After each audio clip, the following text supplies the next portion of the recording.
In this video, I will be showing you how the media is negatively biased and/or demonizes anyone that challenges the status quo ideologies. I will show how many mainstream news channels have secretly tried to push an agenda on the public and hide or even negatively illustrate certain public figures that may have different views to them. This is based on books such as The Strange Death of Europe, Immigration, Identity and Islam, and The Abolition of Britain from Winston Churchill to Theresa May. BBC. The first news channel to be evaluated is the BBC, as I believe they may be the most biased channel out of many. If you watch the BBC, then you know that it is funded by the public due to the TV Licence Act. This means that the BBC has a duty to be impartial and fair.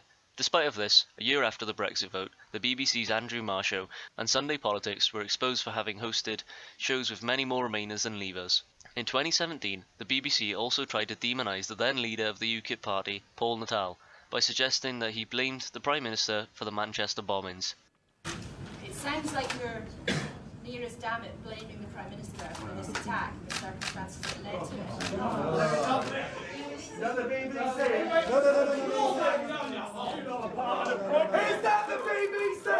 By any chance?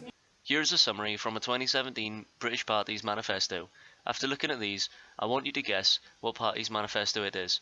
The Conservative Party, the Labour Party, the Green Party.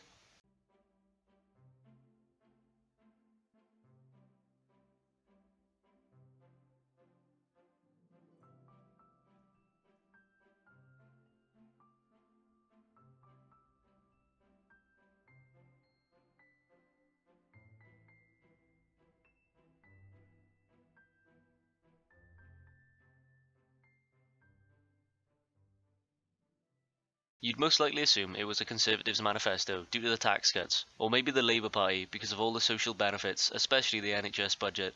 If you thought either, you'd be wrong, and probably surprised to know it's a UKIP manifesto. After revealing this exceptional manifesto, rather than being praised and questioned on the ability of delivering the manifesto, Paul became accustomed to his words being twisted and a victim of the BBC's character demonisation.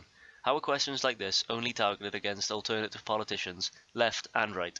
One of the biggest victims of the mainstream media's bias, and especially the BBC's demonisation, has been Stephen Christopher Yaxley Lennon, known infamously as Tommy Robinson. In his new documentary, an exposé of the fake news BBC, Tommy showcases how Hope Not Hate and mostly John Sweeney tried to bribe, blackmail and intoxicate Tommy's previous employees or friends to attempt to further the rhetoric that Tommy is a so-called racist, and also to try and frame Tommy as a sexual abuser. I think doing a kind of gender, a kind of sexual thing against Tommy Robinson. Within the documentary, Lucy Brown was equipped with a hidden camera while she was dined by John Sweeney, a Panorama journalist. Throughout the entire interaction, John spends vast amounts of British licence payers' money on excessive amounts of alcohol. On expenses in a boozer with the dog having fire. Yeah. I think we should have one more bottle of wine. Fuck it, no expense spared. 2 brandies, 2 limoncellos. This is from the Cassis. And worst of all, he talks about how they could edit a clip to misrepresent a situation and demonise a person. I call him like a silly little man and stuff. I'm just shouting at him. Yeah, but oh, we love that. It was quite bad. Could we have that? I'll drop you in it. I'll have a think. It will drop me in it. Everything will drop me in it. Not necessarily. It was really bad. We had this great big argument in Woburn High Street. Yeah, maybe. I suppose that I did give to the lawyers, and they said, well, actually, this for the case doesn't really work because you're just having a dispute. Doesn't really whatever. But I thought I'd record it just in case. Maybe I'll do that. That's It's only audio. It's only audio. That's fine. How angry does he get? He gets really angry and then he runs away and gets in the car and drives off. And I shout after the car. It's really bad. We can clip that bit. After all this, I still fail to find any mainstream media coverage of this infuriating scandal for British licence fee payers and BBC viewers that have been conned for years. GMB. The next media platform, the ITV, also known as Good Morning Britain, which I believe demonises public figures, are also a big fan of misrepresenting and falsely accusing Tommy Robinson of being racist and inciting violence. In this video, Piers Morgan constantly interrupts Tommy Robinson whilst he is trying to explain his opinion on the religion of Islam, eventually resulting in Piers calling Tommy a lunatic, disrespectful and an Islamophobe. Islam's an idea, a bad idea. And Islam is a Muslims faith. follow No, it's an idea. that It's faith. a faith. It's an idea that you can change your mind. No, it's a faith. Like Christianity, Like Scientology. like all faiths. Like It's a Scientology? religion, it's a faith. Like Scientology. So, Tommy, an idea. if you It's accept, an ideology. if you're saying that the problem is with Islam, are you accepting that you're Islamophobic? Because there are 100 verses Just in this... yes or no, Okay. are you Islamophobic? There's no such word as Islamophobia. Phobia is an irrational fear. It's not irrational to fear these things. Now, if I hold this book up Do and say, you- there will never be peace on this earth so long as we have this book, it's a violent and cursed No. book. That's How do you know would who- you- Can I tell- what's can I wrong? tell you who said that? Can I tell you who said Can that? you put the Sir William Right. Gladstone Right, you said wouldn't do that with... Sir William Would Gladstone you do that with said the Bible? Show some respect. Show some respect. Show some respect. Have you read this for book? people? Have you read this book? There are over There's a billion people. There are 100 verses in this Right, book that put incite that book violence down and a murder minute. against us. Show some damn respect for Show some- people's religious beliefs, right? I should show some You're- respect for a book that incites murder against me and put calls, it down. And calls me Put calls it me an down. animal. No, I won't put it down. Sir William Gladstone held this book above his head in Parliament and he said there will never be peace on this earth so long as we have this book. It's a violent and cursed book. Was Sir William Gladstone, who we have statues across our capital C, was he a bigot or an Islamophobe? now Winston you're Churchill... sounding like a complete Winston lunatic. Churchill... On the right is an interview with an apostate Muslim woman with the exact same views as Tommy, and Piers is respectful and doesn't interrupt her once. Also, the video hasn't been uploaded onto the official GMB YouTube channel, despite it being aired, whereas the video of Tommy Robinson has. Believed he was a prophet, but he had an older wife who was 15 years older that pushed that idea onto him. He probably had epilepsy because he had a lot of seizures. I've studied Sharia law and there's 5 schools of thought, and so I knew what the classical scholars of Islam were preaching, and I also am aware of what the companions of the prophets wrote. We would return to the beginning of history and see how Muhammad implemented a war and jihad and the jizya for non-Muslims. We were afraid to not believe in God. And there were ideas in the Sharia that we were not comfortable, or I wasn't comfortable in.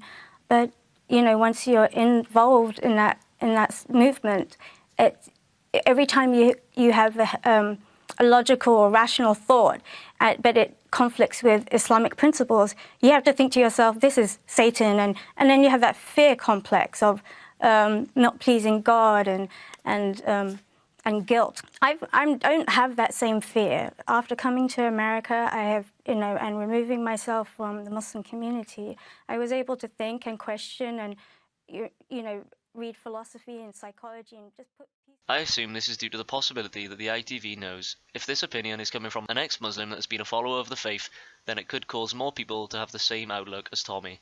Another video that displays Piers Morgan's utter ignorance and incorrect understanding of Islam is showcased here, where he is having a conversation with a musical artist known as Akala. The conversation is primarily about knife crimes in the UK and whether the increase is partially to a fault of black culture. The conversation is irrelevant to my point, although at the end of the conversation, Piers says, Equal risk of violent crime. And Well, it reminds me a little bit. I mean, it's different, but it's interwoven slightly into what happened in New Zealand, where you have this white supremacist committing an act of horror. Had he been an ISIS terrorist, the immediate reaction from many people would have been, this is a Muslim problem. Yeah. Because he's a white supremacist, Yeah. I've not heard people say, this is a white person problem. Well, precisely. when we simplify this statement, he is basically saying that when an ISIS terrorist commits an attack, we blame Muslims, whereas with the Christchurch white supremacist attack, we don't blame white people. What makes this statement irrelevant is that Muslims are not a race, but rather believers in the faith of Islam, therefore meaning that a Muslim could be part of any race on earth. With the Christchurch attack, he talks about the fact that we are not pinning this on white people. If Piers' statement was accurate, he would have said, when an ISIS terrorist commits an attack, we blame Muslims, whereas with the Christchurch supremacist attack, we don't blame right-wing figures. If he would have said this, it would have been coherent, as he would have been blaming the beliefs instead of the race.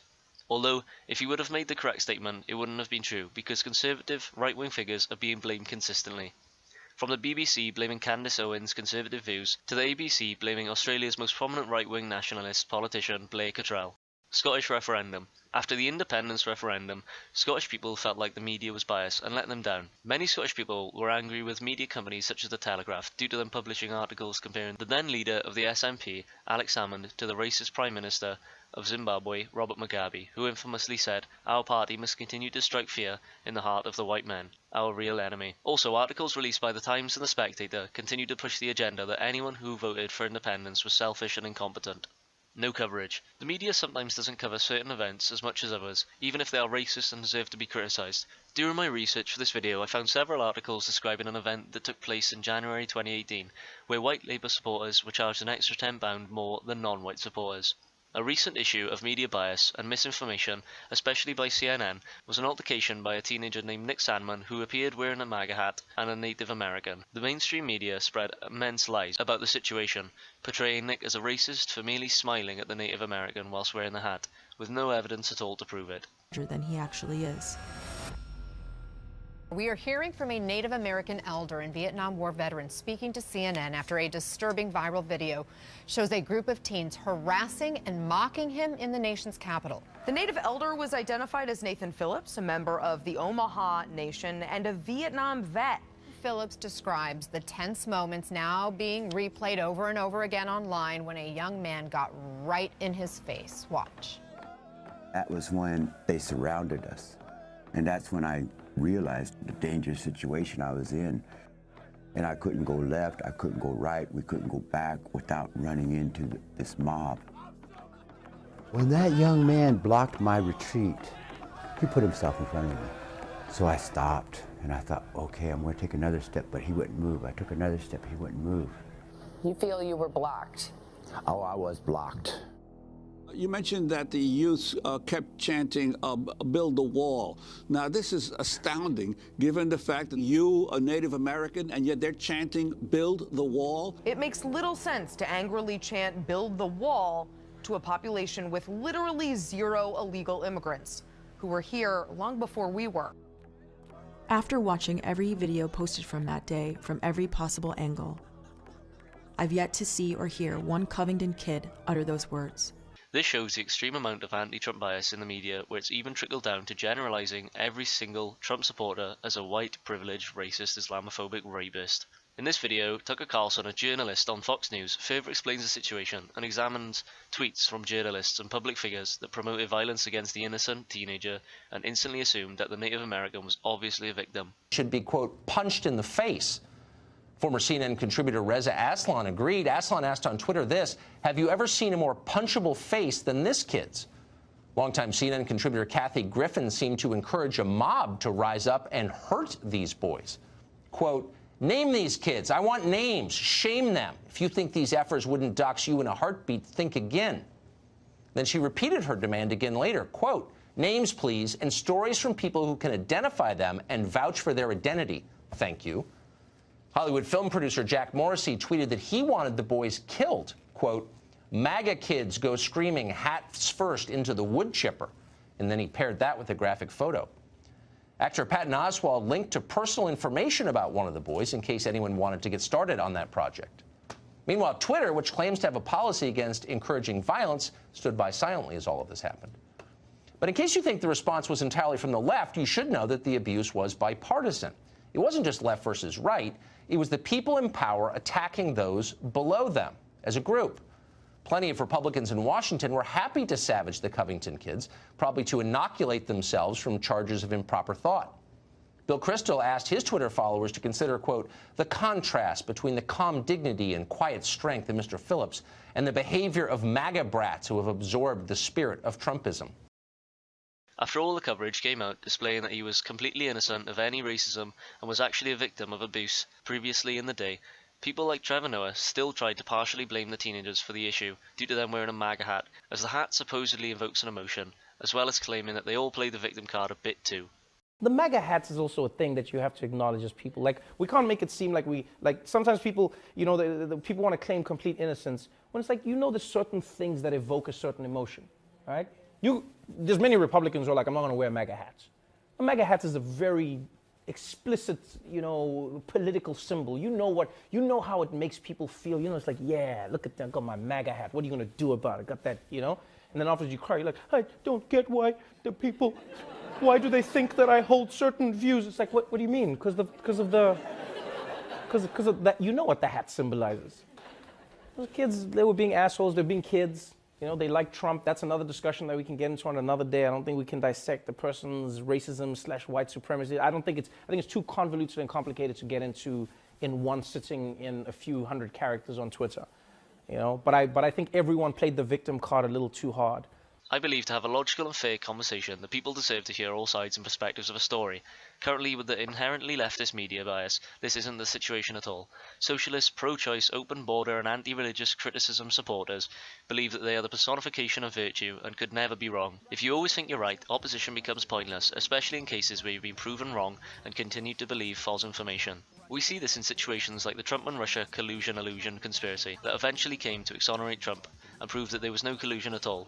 For 2 years, the media pushed the narrative that Trump did collude and once again enjoyed demonizing him for meeting with country leaders such as Vladimir Putin and Kim Jong-un. The media's constant lies leads people to believe, even after all the evidence shows the president is innocent and there was no indictments at all, it's all lies and he's still guilty. I don't think the Mueller report was very accurate. Well, the summary that came out said that there's no collusion, and then obstruction of justice went to the Attorney General. He said no obstruction of justice. Good news for the country? No. I don't know. No, because I mean, there's so many things that I don't know. Well, are you happy the president didn't collude with the Russians and overthrow our political system at least? F the president. Why would you want your country's president to have colluded with another country? Whether you hate them or not, I'd like to think that anyone that supports democracy would be happy with the outcome, but clearly not. Fascism and The Guardian. The biggest fans of this word are the far left group Antifa, standing for anti-fascism. In this video, it displays how once again Tommy Robinson as well as UKIP are commonly called fascists by a journalist from The Guardian known as Owen Jones.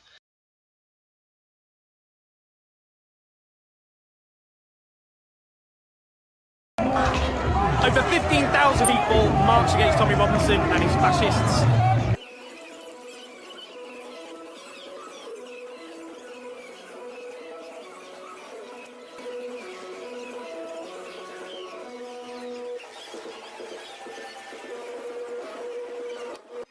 Only 3,000, some are saying only 1,500 marched with Tommy Robinson, that convicted fraudster and thug, and his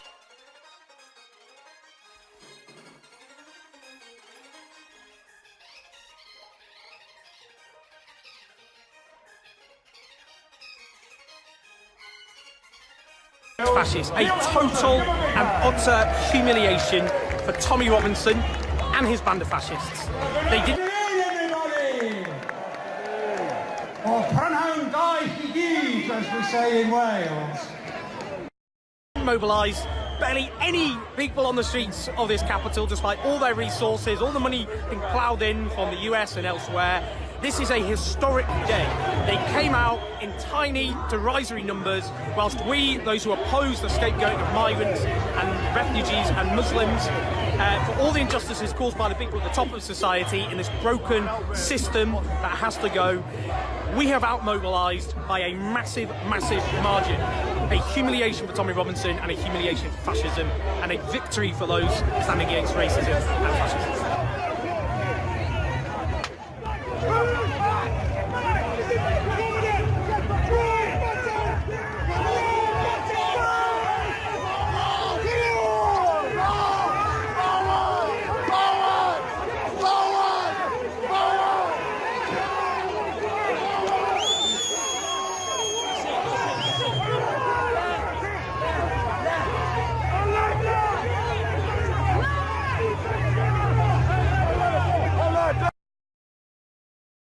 In his video, he claims that his march was peaceful and anti-fascist, whereas the opposing was hateful and incites violence against minorities.